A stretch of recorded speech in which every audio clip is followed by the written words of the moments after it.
Axie fam is in the house! What up, Axie fam? What up, Axie fam? Another video from Dewgs. Yeah, what's up? So I wanted to share this with you. This is my team. it's doing surprisingly well. We're already in hair. I've been really bad about sharing my ranked teams. Sorry. I'm gonna do better. So let's go over some replays. So we've been winning a bunch of games with it doesn't really make a lot of sense why we're winning any games. Let's go through. Let's go into the first game. I'm pretty bad about letting you know what's going on in ranked. And right now I'm playing this deck. And it was inspired to me by the #1 seed right now. He already has more than like 450 victory stars. And he's playing something similar, but he's playing Aquas, right? But I was like, wait a second. I can do that. So I picked up these two. I picked up the Dawn and this Dusk. Let's watch a replay. So our opponent doing tons of damage. And he's reducing our damage output, right? With the Peacemakers. But we do have, here's the Purify. Retain, target an ally, remove one curse card from your deck. Oh, I didn't know it did that too. It removes a curse and cleanses. Oh, that's so good. What a good buff. Oh, that's so good. We randomly got these with our first thing, and that kind of determined our first team, right? Our first big craft.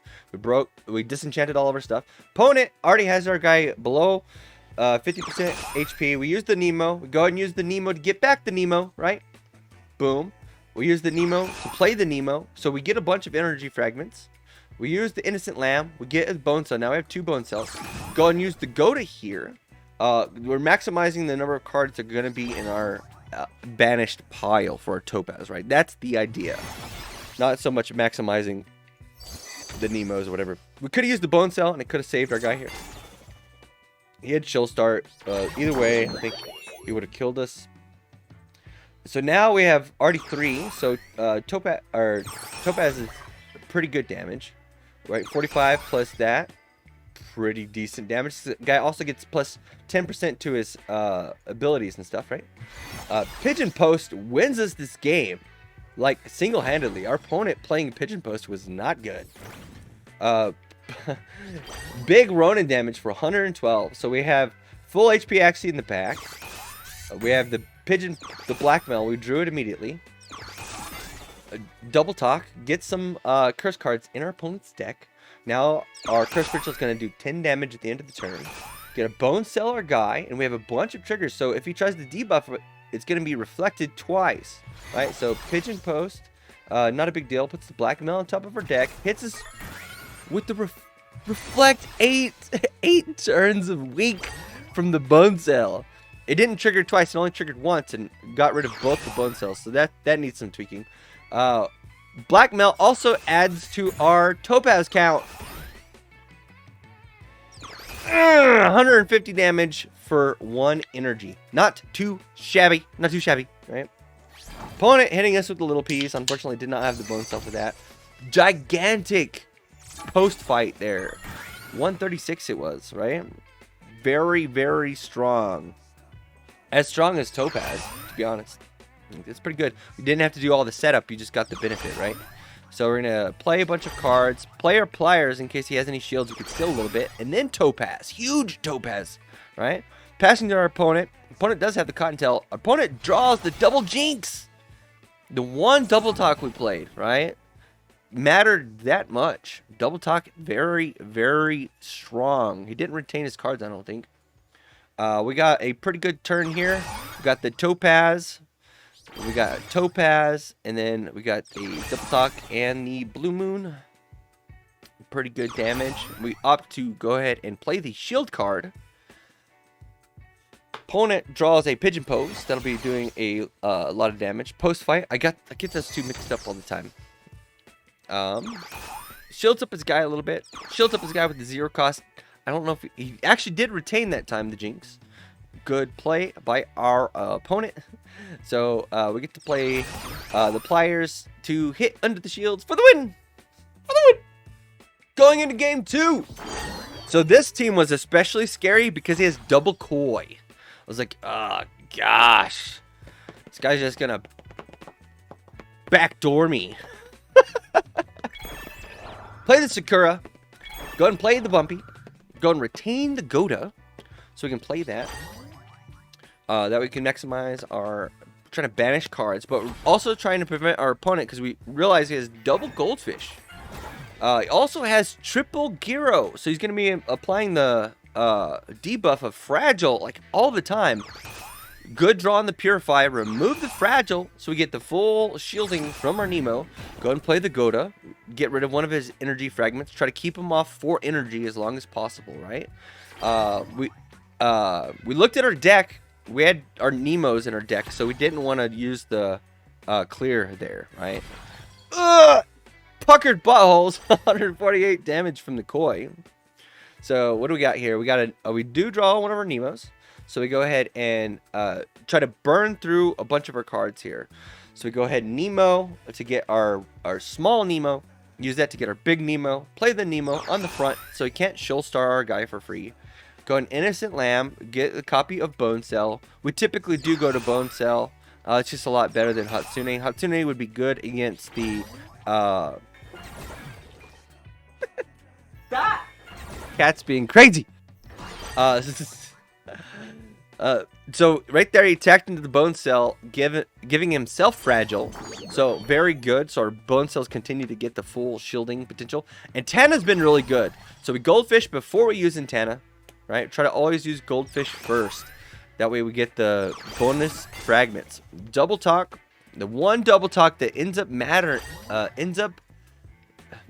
like being a big factor in my win. Goldfish there. So our opponent's going to get to his 4 energy a turn faster than I would have liked. But we're also already on 4 energy the turn before him. So we get to do some cool stuff here. We get a Topaz, Bone Cell, Blue Moon. So we went ahead and Blue Moon there in case we redrew the Topaz, right? Because I believe... Maybe not. I don't know why we Blue Moon there. We could have double Bone Cell. So our opponent now has 8 Fragile. Finally hits us with the Fragile because it's triple Fragile. We draw pretty bad here. We go ahead and Purify, get rid of the Fragile, so we can shield our guy up full potential. We go ahead and retain a card because we had 1 less card than energy. Go ahead and use the Topaz after using the shield, getting maximum value out of it. So now it's a pretty strong 2v2. Our opponent does decide to go back to front. Here it doesn't matter. I think he realizes that we have Topaz and how much damage it's doing.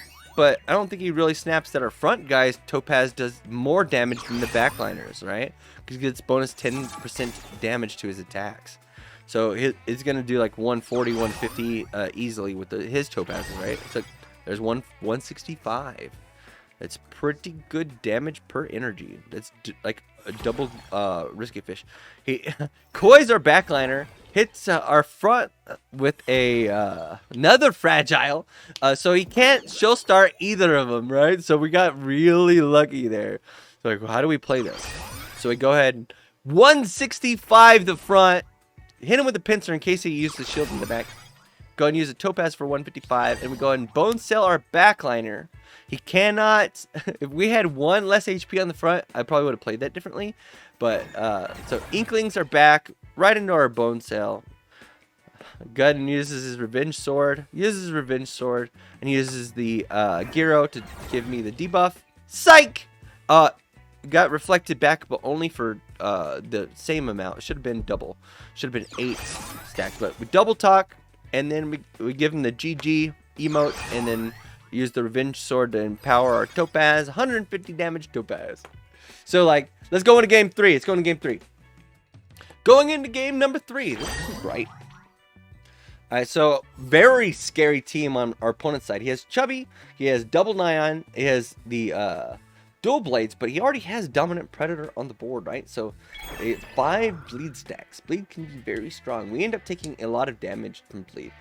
Go ahead and use our Nemo to get our Nemo, use our Nemo to get the big Nemo, and then we Nemo. So we've already taken 15, we took 30 bonus damage from bleed already. We go and retain the Sakura because the Sakura might be relevant. Sometimes I don't retain the Sakura. Sometimes I don't retain the Bone Sail.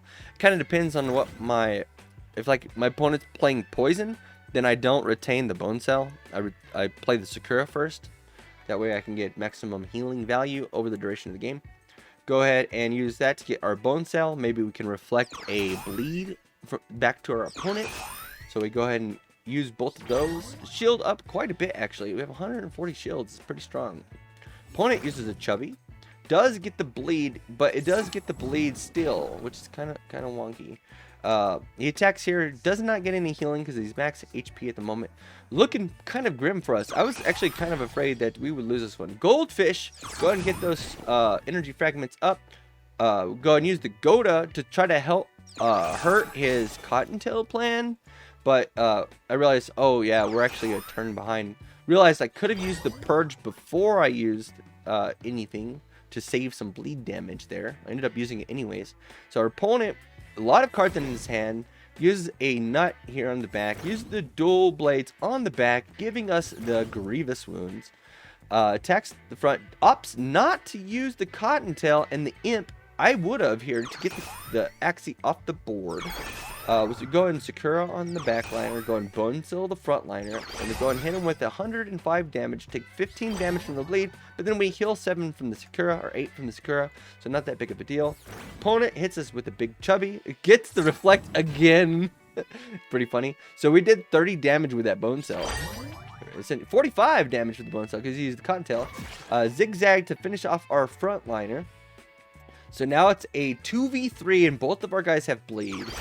Go ahead and hit him with a pincer in case he has any shields we can steal. Go ahead and hit him with the Topaz. Probably would have played that differently if I was paying attention to the actual history to see if there any were played, right? Opponent does draw bad, draws the Void, draws the Jinx, takes some bleed damage because he attacks into the Bone Sail, gets it from his own rune there. So he takes 15, loses 15, so he pretty much breaks even. So bleed versus bleed is like bleed versus dominant predator is like, yeah, whatever, I bleed but you bleed and I heal. Topaz 120 damage, another big Topaz coming down for 132. Almost was able to finish him off if I had like one more banished card. 105 damage, gets a little bit of healing. Dual blades our backliner. Now we have grievous wounds. Go ahead and 9 the front. He does take a little bit damage from the bad luck. We do draw our Void, which is kind of not a big problem for us because we've been in 4 energy for a couple turns now, right? So we get the lucky kill, the double talk kills the front, hits the back, gives him 2, go and Revenge Sword, and then play the Bone Sail on the backliner, leaving this guy completely open. Playing the Bone Sail on the front doesn't change the number of cards it takes my opponent to kill the Axie. So I did not play Shield, right? I guess it could have if he played a Revenge Sword, right? But because I played a Shield, he had to play an attack card or risk having to use 2 energy on the front anyways, right? So we get to use the Purge to remove the bleed, which is awesome. We play a couple of revenge cards. We retain the shield when we play the shield. When we play the other, go ahead and play the pliers and then play the other revenge shield there. So 135 shields, 400 HP, 100 versus 133.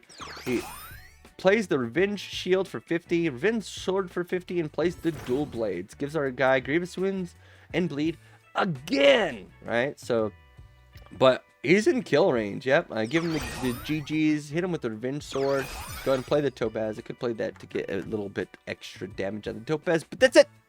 Let's go into the next game. In the final game, you're probably thinking to yourself, what about Poison? How does it do against Poison? I was afraid of Poison, right? Why does it say 3 out of 5? That was weird. So, we're up against Poison, like pretty strong Poison team. Not the Rosa team. I think the Rosa team is better than this version of Poison. I think if the backliner has Grass Snake, then it'd be a little bit better. Opponent does have the Poison Touch and the Dark Flame, so he gets the Purge, right? And he gets 10% bonus stats to his abilities and stuff. So here we're gonna use we opted to play the Sakura. We did retain the Bumpy, but we get to play a Purge, and then we play the Antenna, right? We're trying to really fix our draws and get rid of the nonsense cards that are bad against poison as soon as possible. So our opponent has a purge, right? Retain target enemy, deal 10 damage, and dispel the target 1 time. So you can get rid of like a bubble bomb, some rage stacks. You can get rid of a cuckoo. That would be rude. So we do draw the Nemo. So here we, oh, that's weird. The images moved.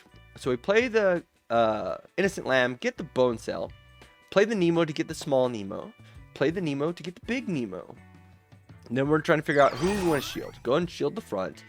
And then we go and play the lamb, since they're all kind of foolish HP. I felt that was okay. And then we go ahead and bone cell our backliner because he is the most important Axie. You know, trying to maximize the value.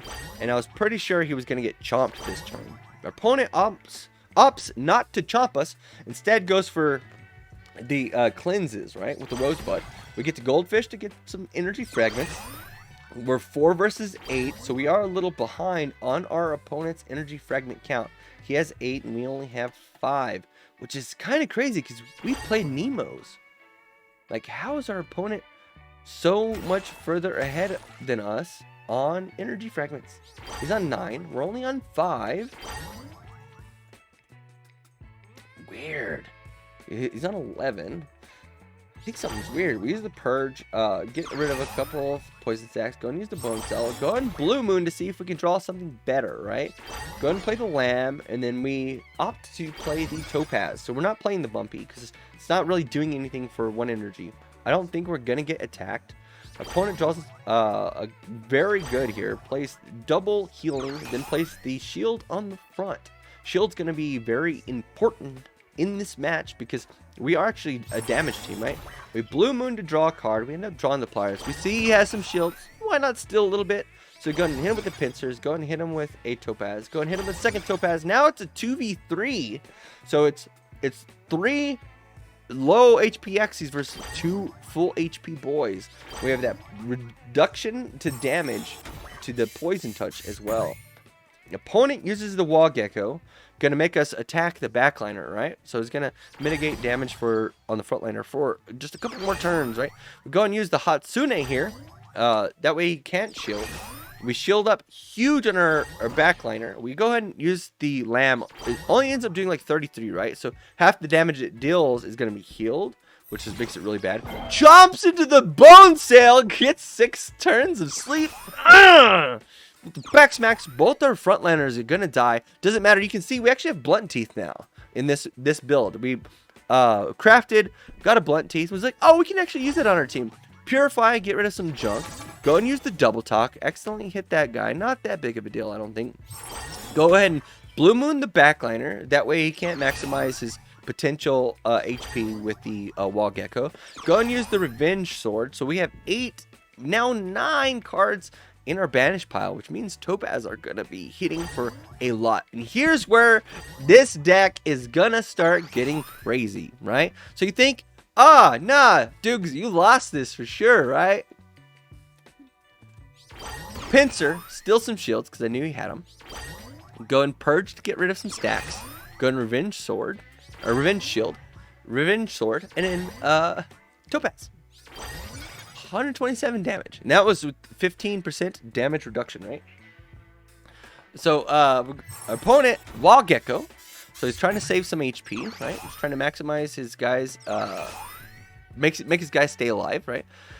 But look, we're on 5 energy. He's still on 4, man. Like, we're gonna be doing some stuff. But check it out. Here it comes, baby. Topaz for 163. Blue Moon to draw Topaz. Topaz for 150. Pliers for 55. Double talk for 22 and 22, but and what? And what? What do you think about this team? Leave the comments down below how it could be better. What are you playing in Season 3? Good luck in your matches. Make sure to hit that like and subscribe button. We'll see you in the next video.